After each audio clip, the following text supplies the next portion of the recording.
Okay, let's unpack this. You're driving in Florida, sun's out, maybe you've got company, maybe not, and you have a firearm in your vehicle. Seems simple enough. Right, on the surface.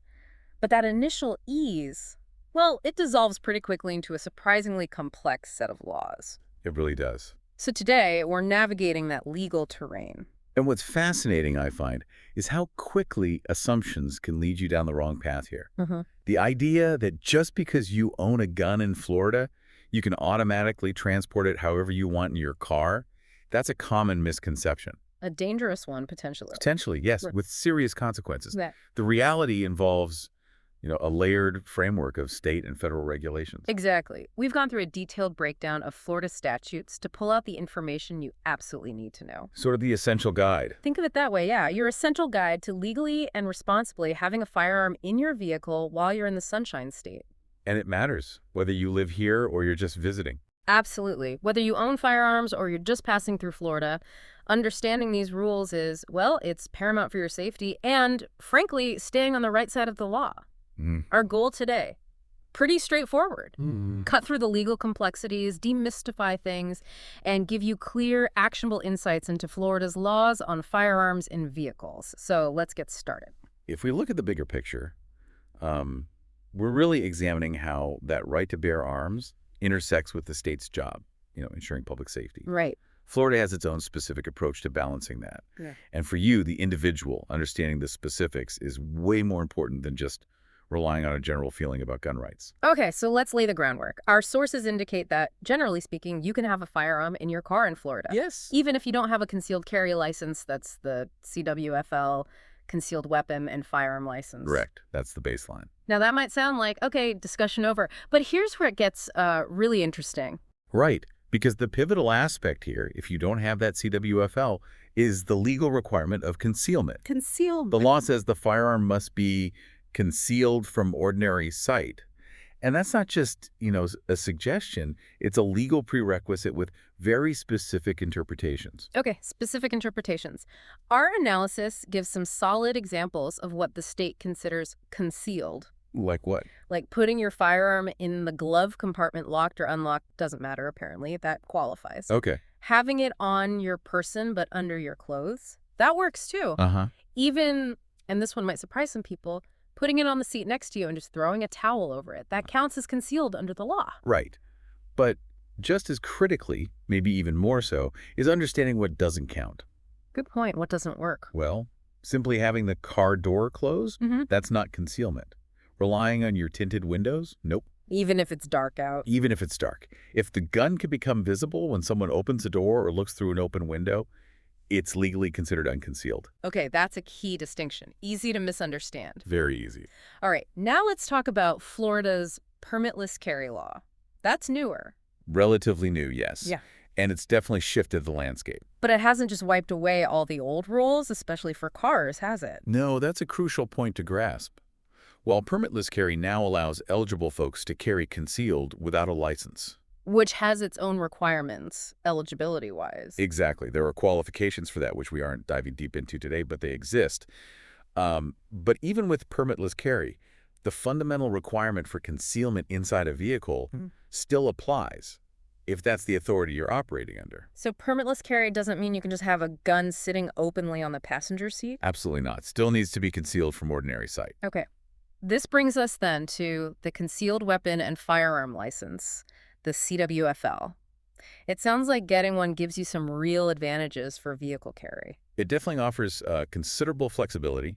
With a valid CWFL, you can carry a loaded firearm concealed on your person. Or you can have it anywhere else inside the vehicle as long as it stays concealed. So it takes away some of those other rules, like the securely encased thing we'll get to. Precisely. It simplifies things within the vehicle compared to permitless carry or carrying without any permit or license. And it's not just about inside the car, right?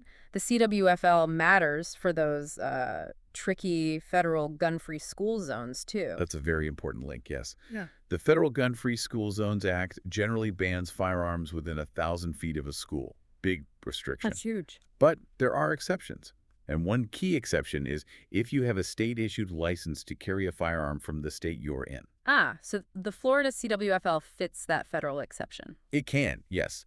It potentially allows CWFL holders to carry within those zones, though there are still some specific limitations to be aware of. It's not a blanket permission slip. But even with a CWFL, you can't just ignore all other laws, right? It's not like a magic key. Absolutely correct. Mhm. A CWFL doesn't give you a pass on other applicable laws or prohibited places.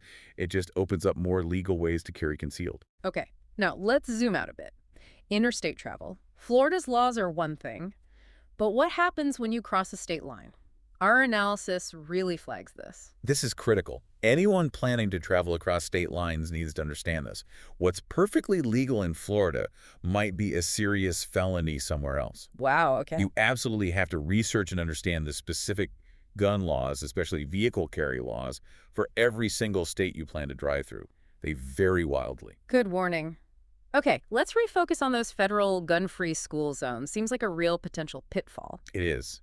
That 1,000-foot radius around a school, K through 12, creates a significant zone of restriction. And it trumps state law. Federal law generally trumps state law here. Yeah. So even if you're legally carrying under Florida rules, if you enter that federal zone with the firearm, you could face federal charges.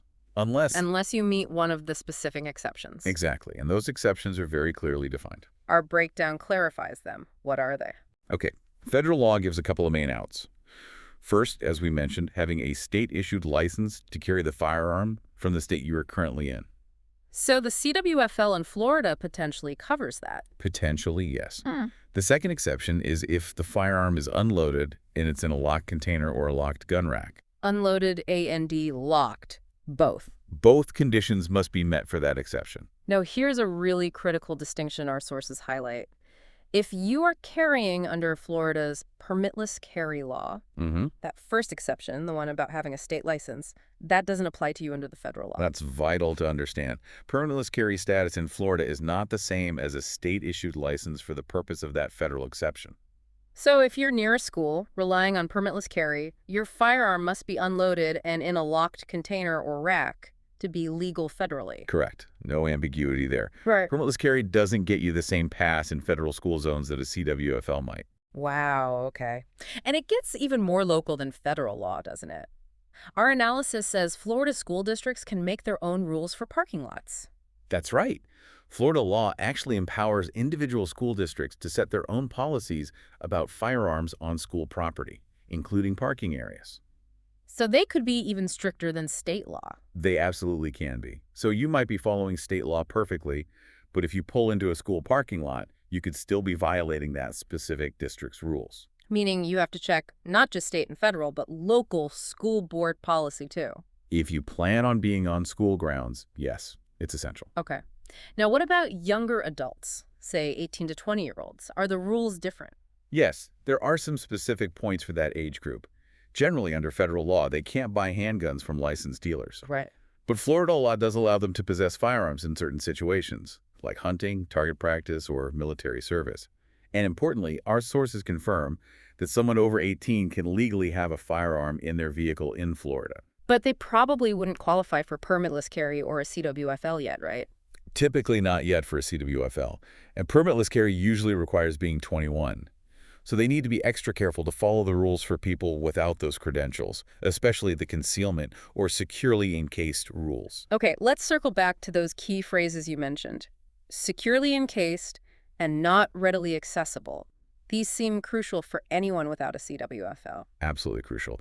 Securely encased has a specific legal meaning in Florida. Which is? It includes having the firearm in the glove compartment again, locked or unlocked, or in a holster that has a strap, specifically a snapping retention band. Not just any holster. No, our sources explicitly say friction or pressure holsters aren't enough for this definition. It needs that positive snap closure. Okay. What else counts as securely encased? A dedicated gun case counts, or really any other type of closed container, a zippered pouch, a snap case, anything that fully encloses it. So basically contained. Physically contained in some way, yes. And if it's not securely encased like that? Then it must meet the standard of being not readily accessible for immediate use.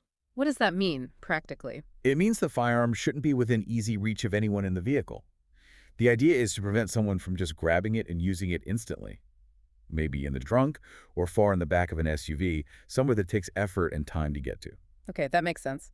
Our analysis also touches briefly on places where firearms are just off limits, period. Yes, a good reminder. Even with the CWFL, some places are no-go zones.